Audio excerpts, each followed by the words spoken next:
सबसे पहली type parameter की जिसको बोलते हैं पैरामीटर बाय वेल या बाय वैल्यू, सही है, जिसको बोलते हैं parameter by value. What is this parameter by value? Parameter by value का मतलब ये होता है एक ऐसा पैरामीटर जो कोई भी वैल्यू पास ऑन कराएगा इनसाइड द फंक्शन या प्रोसीजर, लेकिन इनसाइड द फंक्शन या प्रोसीजर उसकी वैल्यू चेंज नहीं होगी। मतलब जैसे हमने इसकी बात की, मार्क्स की बात की और टोटल मार्क्स की बात की, क्या आप मार्क्स और टोटल मार्क्स की वैल्यूज को आपने इनसाइड द फंक्शन चेंज किया या इनसाइड द प्रोसीजर चेंज किया? नहीं, नहीं किया। सही है, क्यों नहीं किया और ना कर सकते हैं? क्यों नहीं कर सकते? क्योंकि ये पैरामीटर कौन सा है, ये पैरामीटर कौन सी टाइप का है? ये है पैरामीटर बाय वैल्यू, जिसकी वैल्यू को चेंज नहीं किया जा सकता इनसाइड द फंक्शन और inside the procedure.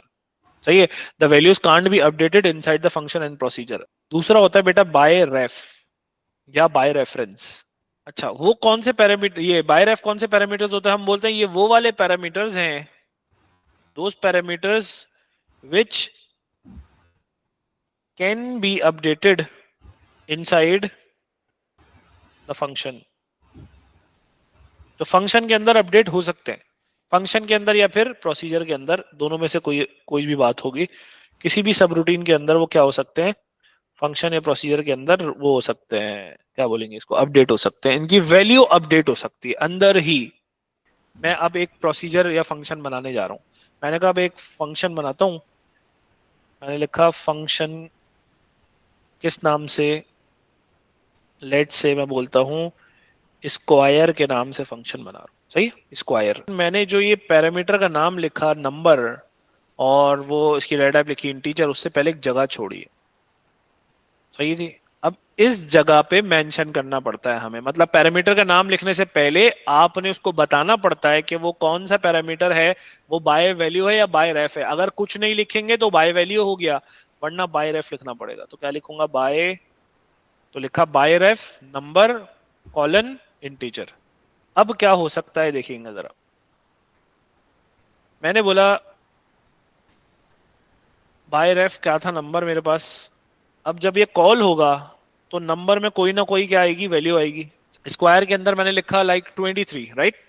So that 23 would be passed through the parameter, और वो पैरामीटर क्या होगा? That is going to be number 23। सही है भाई। अब मैंने बोला भाई स्क्वायर और ब्रैकेट में लिख दिया 23, तो ब्रैकेट में 23 होगा, 23 would be pushed to number, ऐसे ही होगा ना। और अब मैं क्या कर सकता हूं? मैंने कहा भाई नंबर में स्टोर कीजिए, मैंने बोला भाई number multiply by number, that's how you calculate square, right?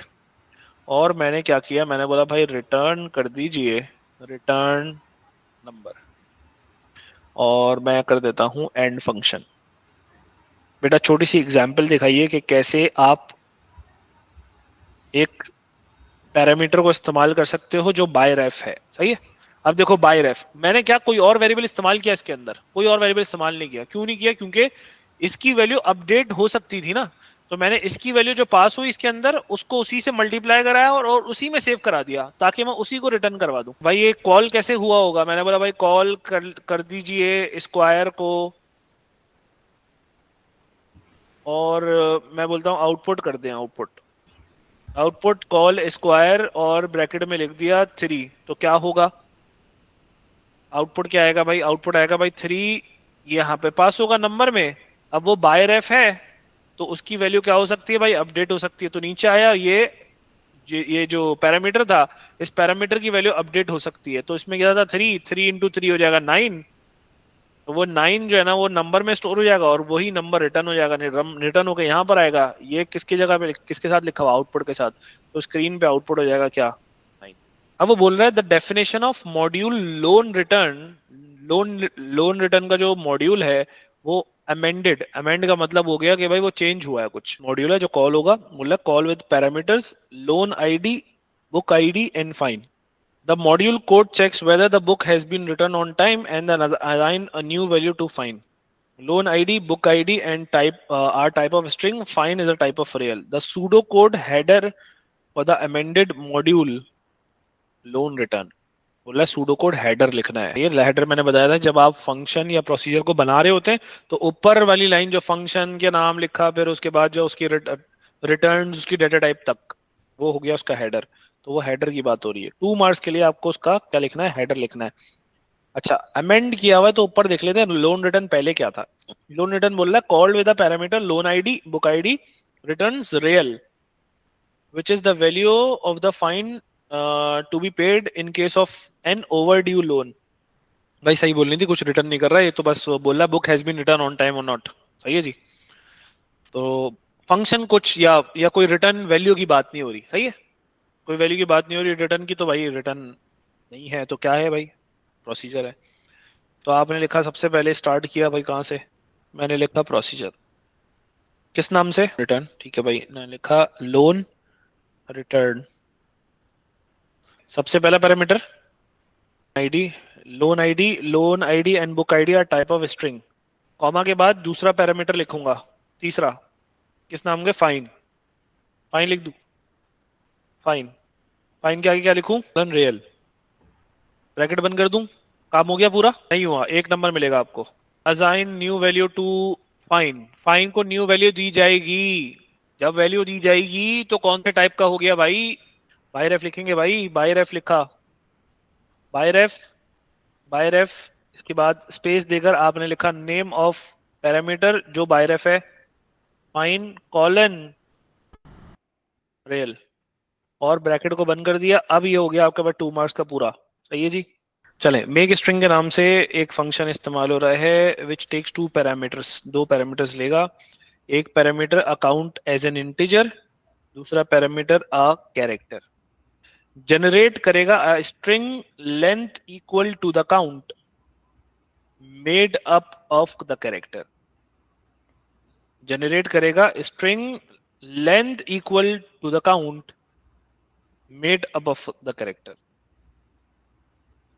Return the string generated or return error if the count is less than 1। और काउंट लेस देन 1 होगा तो क्या करेगा भाई, एरर करेगा, वरना जनरेट कर देगा उस काउंट के बराबर उस स्ट्रिंग को। जैसे लेट से इसकी बात करते हैं, तो बोल रहा है ये फंक्शन कॉल हुआ with parameter with argument value 3 comma this z which is passed through the parameter। तो 3 पास हो रहा है और z पास हो रहा है, तो 3 और z पास हुए तो इट विल रिटर्न z और z, 3 दफा z। क्यों, क्योंकि 3 बार z जो है ना वो उसका एक स्ट्रिंग बना दे। मिसाल के तौर पे अगर आपने लिखा 5 और a लिखा, सही है, तो क्या करेगा ये a और a। जब भी हमने स्ट्रिंग बनाना होता है ना, तो उसके लिए एक टिपिकल मेथड हम इस्तेमाल करते हैं कि स्ट्रिंग की कॉन्केटिनेशन कैसे की जाएगी और कैसे होगी। सही है जी, उसको कैसे इस्तेमाल करेंगे उसको जरा सीखते हैं जल्दी से। लेकिन पहले फंक्शन का हेडर बना देते हैं। कितने मार्क का क्वेश्चन है भाई, 6 मार्क का क्वेश्चन है, कम मार्क्स नहीं है। मेक स्ट्रिंग, क्या करूं, फंक्शन का हेडर बनाऊंगा। फंक्शन का हेडर कंप्लीट हो गया, इसका मतलब फंक्शन के हेडर और फुटर सही लिखने पे जो है ना वो आपको क्या मिल जाएगा, 1 नंबर तो मिल ही जाएगा। सही, रिटर्न स्ट्रिंग। अब क्या कर रहे हैं, generate string length of equal to this. ठीक है, return string generated return error if the count is less than 1। हाँ जी, किसके जरिए करें हम इसको, डिक्लेरेशन करते हैं कौन कौन से वेरिएबल्स की चाहिए। एक काम करते हैं, आसान चीज जो आपको सिखा रहा हूँ ये करेंगे कि अभी जो समझ में आ रहा है डिक्लेरेशन वो कर दे, जो अभी याद नहीं आ रहा मेन नीचे जाके समझ में आएगी चीज, उसके लिए 1-2 लाइन छोड़ देंगे, ऐसा कर लेंगे। सही है, तो 2-3 लाइन जो है वो हम स्किप करके नीचे जाते हैं। अभी तो हमने फिलहाल क्या करना है, एक वेरिएबल चाहिए जिसके अंदर स्ट्रिंग को क्या करेंगे, स्टोर करवाएंगे, उसको डिक्लेयर करवा रहा हूँ। मैंने कहा वो तो करवाना ही करवाना है, डिक्लेयर करवा दीजिए न्यू स्ट्रिंग। सही है, और इसकी डेटा टाइप क्या होगी, स्ट्रिंग। सही, न्यू स्ट्रिंग के नाम से कर दिया। चलो, अब एक 1-2 लाइन छोड़ने के बाद अब मैं नीचे से ना यहाँ से चलना शुरू करता हूँ। बोलता है रिटर्न द स्ट्रिंग जनरेटेड और return error if the count is less than 1।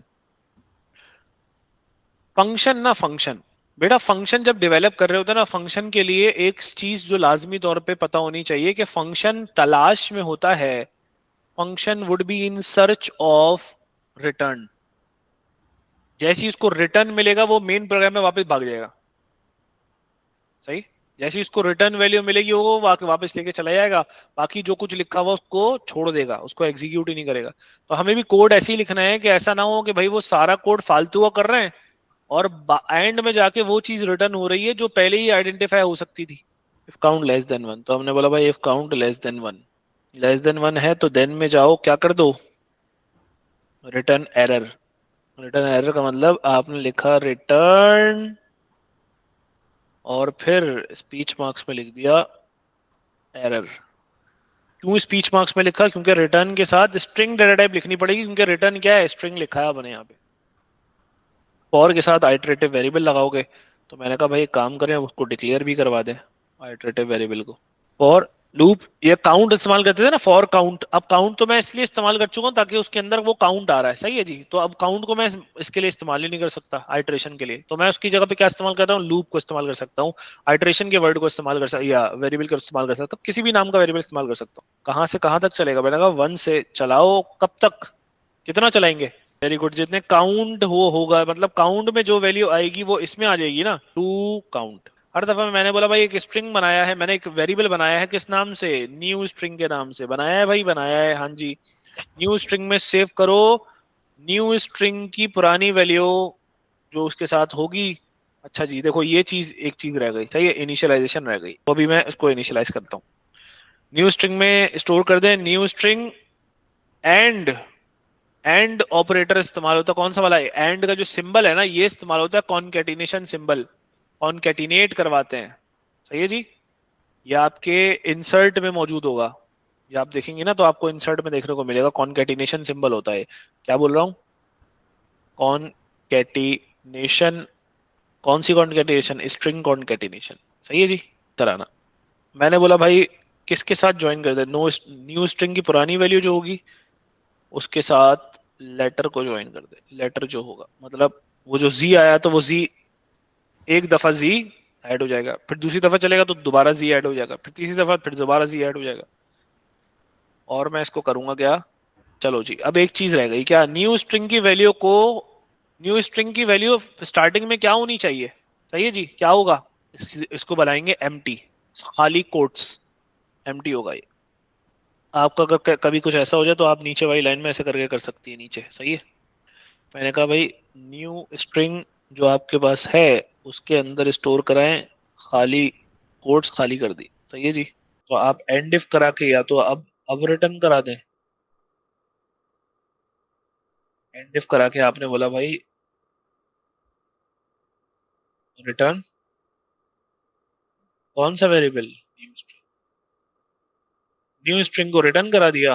New string return कराने के बाद आपने लगा दिया यहाँ पर एंड फंक्शन, क्योंकि एंड फंक्शन किए बगैर आपका फंक्शन क्या है वो उसकी क्लोजिंग नहीं होगी,